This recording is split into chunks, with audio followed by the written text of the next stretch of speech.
अच्छा हुआ तुम आ गए। सारी बातें तुम्हारे सामने ही कंफर्म हो जाती हैं।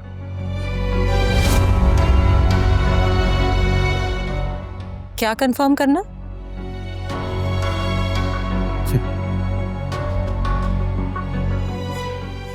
जरा पूछे ना आलियान से आपके ये जो बिजनेस मीटिंग्स होती हैं इनकी कॉलीग्स के साथ, खास तौर पे ऑपोजिट सेक्स के साथ,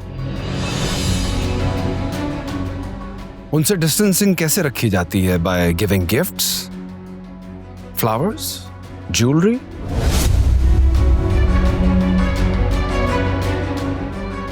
ज्वेलरी देना तो दूर की बात, अपने हाथों से पहनाना, ये होती है प्रोफेशनल मीटिंग।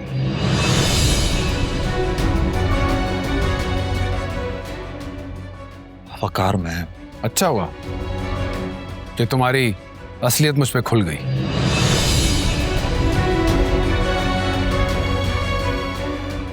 मैं तो हैरान इस बात पे हूं कि जानते बूझते तुम्हारी हरकतों पे पर्दा डाला जा रहा है, एक्सप्लॉइट करने दिया जा रहा है। तुम घुमा फिरा के बात क्यों कर रहे हो? क्लियरली बताओ ना, हुआ क्या है, किया क्या है इसने?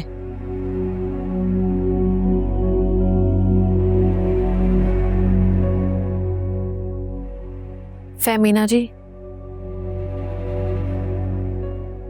हौसला रखिएगा। कई अरसे से आप एक शक में मुब्तला थी जिसकी तस्दीक हो गई है।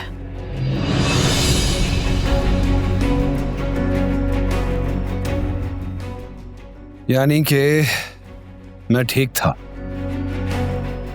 बिल्कुल ठीक अंदाजा था मेरा।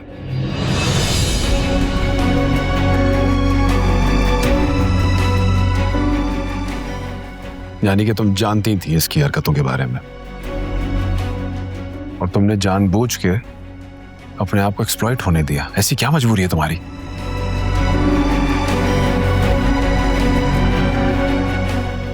कोई मजबूरी नहीं थी मेरी, मैं एक मौका देना चाह रही थी इसे।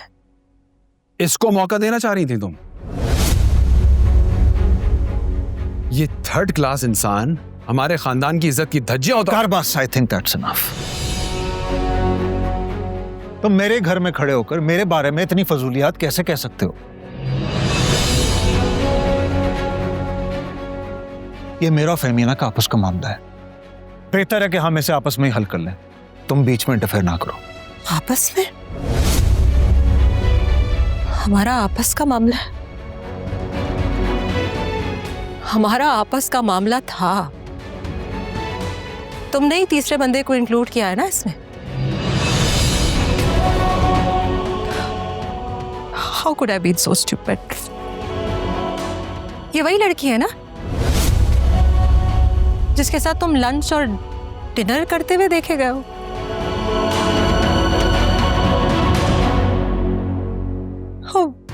Oh, wait. मेरी बर्थडे की रात भी तुम उसी के साथ थे।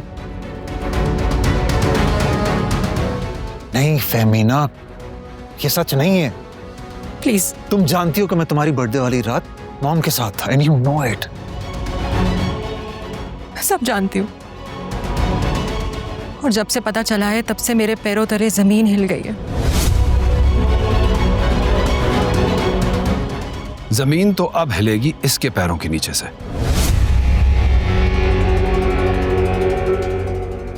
कौन सा घर? इस घर की बात कर रहे हो तुम? अपनी औकात भूल गए हो क्या तुम?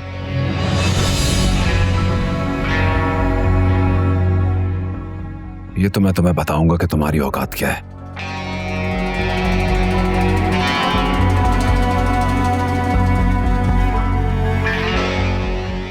फेमिना, जो भी है, अपना प्लीज अपना सामान लो, बैग्स पैक करो, मेरा को लो, चलो मेरे साथ। वकार, बस। फेमिना मेरी बात सुनो। फेमिना प्लीज, फेमिना मैं तुम्हारे सामने शर्मिंदा हूं, प्लीज मेरी बात।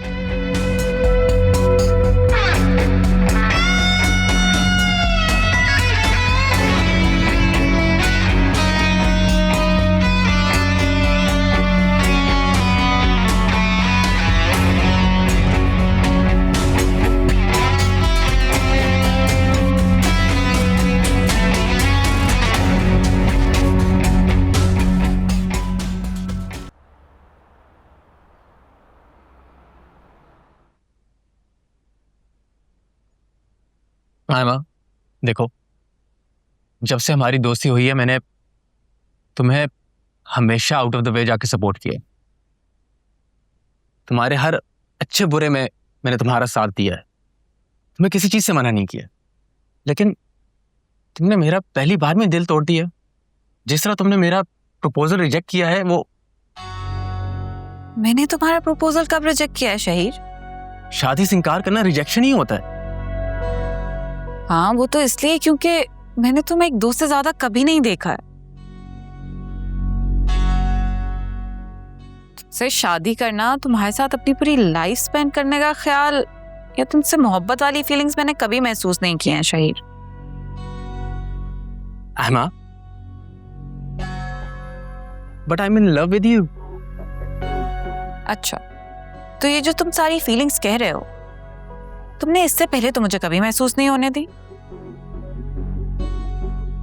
हम अच्छे दोस्त थे और तुमने मेरी तरह हमेशा मुझे भी एक अच्छे दोस्त की तरह ही ट्रीट किया है, जैसे मैंने तुम्हें किया। हाँ, लेकिन वो पुरानी बातें हैं ना। अब अगर फीलिंग्स डेवलप हो रही हैं तो उसमें मेरा क्या कसूर है? देखो, तुम मेरे लिए बहुत इंपॉर्टेंट हो। तुम हमेशा से थी और हमेशा रहोगी। और मेरे लिए हमारी दोस्ती सबसे ज्यादा इंपॉर्टेंट। और मेरी मोहब्बत, उसकी कोई वैल्यू नहीं है तुम्हारे नजदीक। हाँ, अच्छा, खफा तो मत हो, तुम हो इंपॉर्टेंट। और मैं तुम्हें कभी खो नहीं सकती, ना ही तुम्हारी नाराजगी बर्दाश्त कर सकती।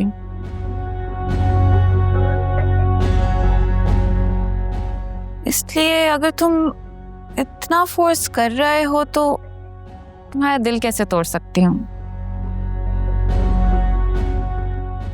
ठीक है, मैं आप ही से बात करती हूँ। तुम भी अपने घर वालों से बात कर लो ताकि वो आपस में मिल लें। मुझे यकीन नहीं आ रहा कि तुम इतनी जल्दी मान गई हो। इसमें ना यकीन करने वाली क्या बात है शहीर? तुम इतने दिनों से मुंह फुला के घूम रहे हो, अपनी नाराजगी का बार बार इजहार कर रहे हो, मेरी इतनी मिन्नतें कर रहे हो। अब मैं इतनी भी पत्थर दिल नहीं हूं कि तुम्हें तड़पाती रहूं। मैं तुमसे काफ़ी बेहतर जानता हूँ एंड आई न्यू इट। तुम्हारे पास मुझसे बेहतर ऑप्शन नहीं। नखरे तो तुम सिर्फ इसलिए कर रही थी ताकि मैं तुम्हारी बार बार मिन्नत करूँ। बहरहाल, मेरी नज़र में ना कल तुम्हारी इतनी औकात थी ना आज। हाँ, मगर वकार से लिंक मेरे लिए बहुत इंपॉर्टेंट है। इनफैक्ट